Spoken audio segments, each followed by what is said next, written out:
5 minutes later.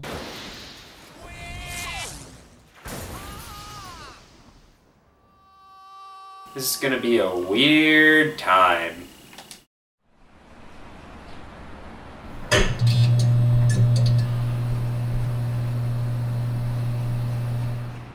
Happy April Fool's Day, my friends. I hope everyone's having a good time playing jokes on their friends, or sending Rickrolls, or whatever the hell else kids do nowadays. I don't know, man. I'm too old for this shit.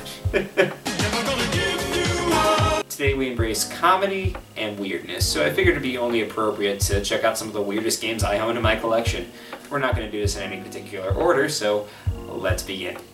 Let's take a look at a game from the Saturn first. Now, in between my Saturn Christmas video, link's right here. And now, I got some more games. This Capcom Generations collection, which has some of the games from the 19XX series. I think that's how you call it.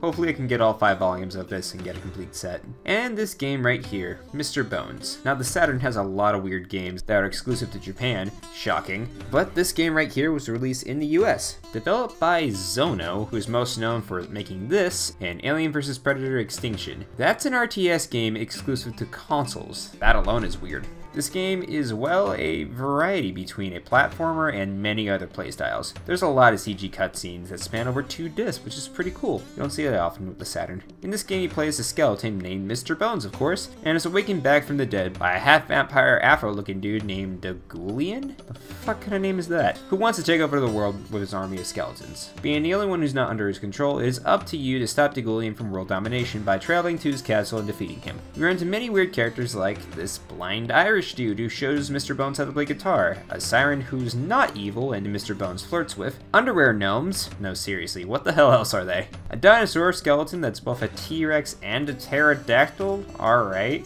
and of course the man with the best style, Dagulian. It's hard to sum up this game as strictly a platform because it isn't.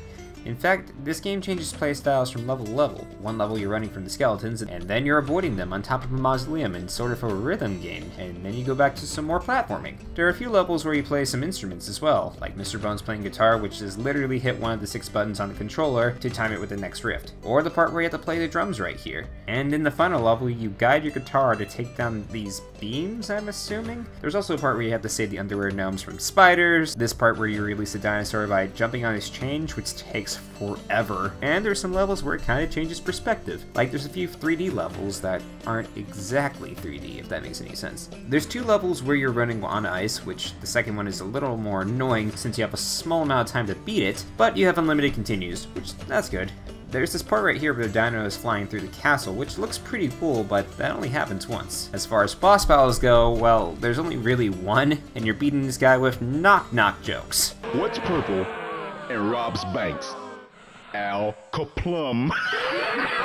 Now that's an epic boss battle. The main platforming, though, is kinda bad. You don't have much in the way of defending yourself, unfortunately, aside from this beam that drains if your health gets low. Also, your body splits apart whenever you get hit, which I know makes sense since you're a skeleton, and it's kinda cool to see the different forms of Mr. Bones, but in practice, though, you're just gonna be crawling around not being able to make some jumps, and being vulnerable to any attack. That's lame. You only have a handful of these platforming levels, so it's not that bad. Graphically, this game looks impressive for the Saturn, with great 2D sprites that the Saturn is known for, and some 3D assets like Mr. Bones that don't look like crap. And the music, wow, it's good. The back of the box mentioned that a guy named Ronnie Montrose made the soundtrack.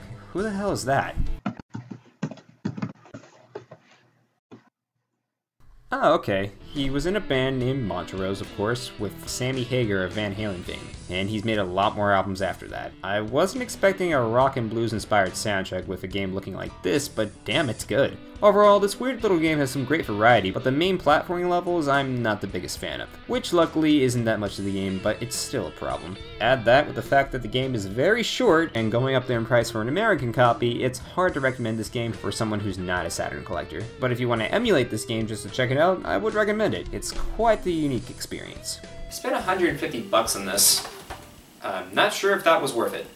Alright, next game. Incredible Crisis for the PS1 is sort of a party game that takes place in Japan, of course! Developed by Polygon Magic, who's mainly made games exclusive to Japan. In this game, you're following the lives of the Tantamasu, this family. I've tried. Someone help me, God! It's Grandma's birthday today, so everyone has to be home for dinner on this average, normal, totally not weird kind of day. Okay, who am I kidding? If this intro doesn't tell you already, this is gonna be a weird time. In this game, you play as the 4 family members who's going about their day meeting bank robbers, sexy killer coworkers, giant ants, teddy bears, aliens, and a lot of explosions. What kind of game is this?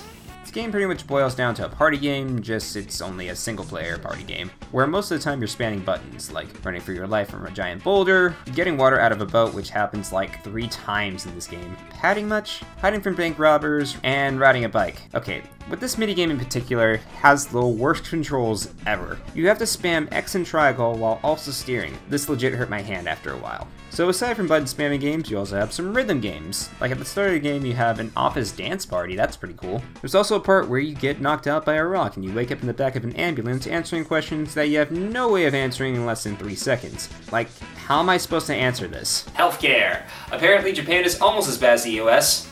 Almost. You have a game where the mom just so happens to snowboard, and another one where she's flying a fighter jet. This mom is badass. A game where you're trying to get out of class while your teacher is throwing chalk at everyone. This might sound like a crazy set of events, but that's because it is. This is certainly one of the most unique games I own. Graphically though, this game ain't good for a late PS1 release. But what it lacks in graphics makes up in the personality, the weirdness, the variety of places you go, and of course that soundtrack. I first heard about this game back in the day when I've heard this game had a full ska soundtrack by Tokyo Ska Paradise Orchestra. And if you like ska, like me, then you're gonna enjoy the soundtrack. I remember listening to the main theme a lot back in high school. Sucks though that this game, even with all its variety, is short.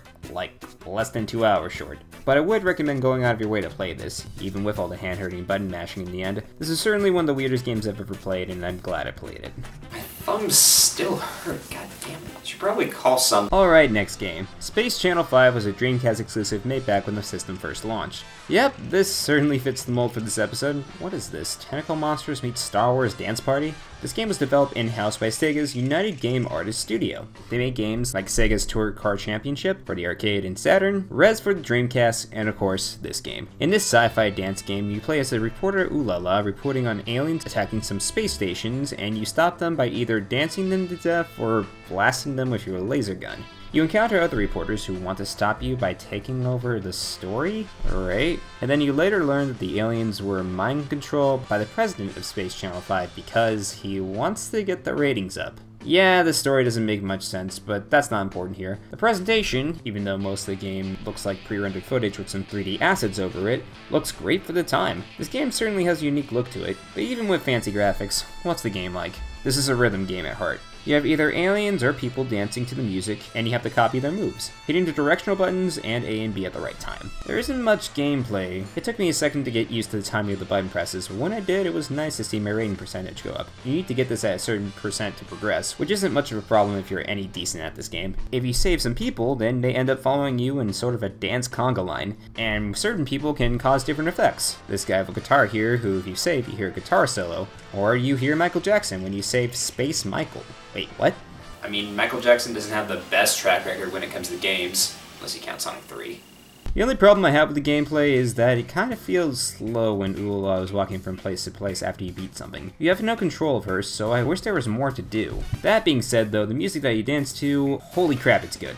It feels like a mix of funk and big band music, if that makes any sense. And it's great. I wish there was more to it. Matter of fact, I wish there was more game to talk about. Once again, this game is very short. Like about an hour short. But for what we have here, Space Channel 5 is a uniquely set rhythm game that, even with all its flaws, I would go out of your way to play this just for the soundtrack alone. Yes, the gameplay is simple and very short, but the music and presentation alone makes it something to look out for.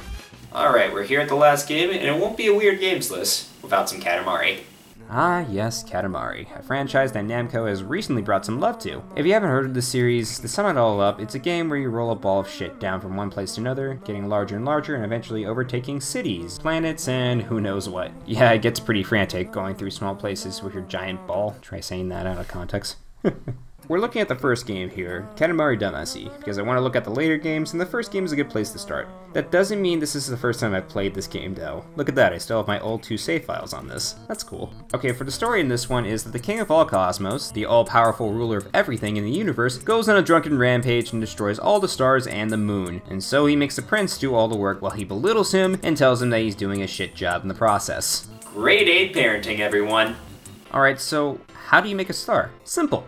Just roll up a bunch of shit until it gets to a certain size, and you make sure you do that before the timer runs out. If you do that, then hooray, you're a good son and it gets made into a star. If not, then, well, he pretty much disowns you. The controls are definitely something to get used to. Instead of using the 4 face buttons and one of the analog sticks to control the Katamari, you use both sticks, moving them both up to move forward, pushing them back to go backwards, and putting them in opposite directions to rotate the Katamari. You can do a quick charge by rolling both of the analog sticks at the same time, which comes in handy in some places, or you're just rolling a bunch of stuff super fast. And that's pretty much the game right here. From picking up small items like thumbtacks and sugar cubes, to eventually you can pick up people and even land masses. In the first game here, you go through the same map, which is cool to see that you're growing from level to level. Just playing it casually, that's pretty cool, but playing the entire game in one sitting, it might feel a little samey. My only problem with the gameplay is that there's no jump button, which I know is added in later games and isn't really needed in the first game, aside from going upstairs. But there's not just size requirement missions, you also have some missions that are a little different, like these constellation missions where you have to pick up certain items and only those items. There's also this one mission where you have to guess the size of the Katamari by making the North Star here.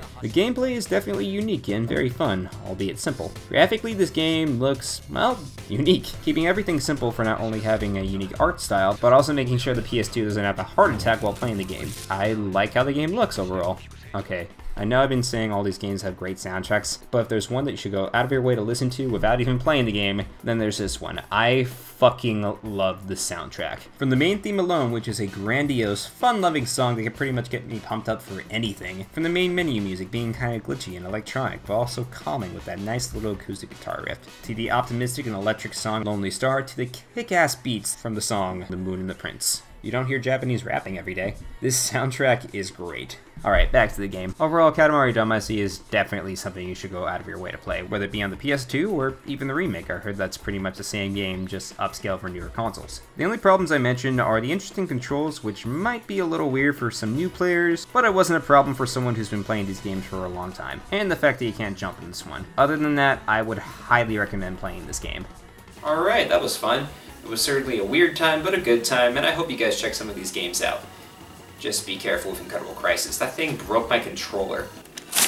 Thank you guys for watching. If you guys like this video, please subscribe to me, like this video, comment on any games you want me to review, and join the Discord server if you guys want to, interact with me or join an episode of Wumbo Watches. Those are a lot of fun. Thank you guys. Stay safe, and have a good night. Feels so good. 素敵なアフタヌーン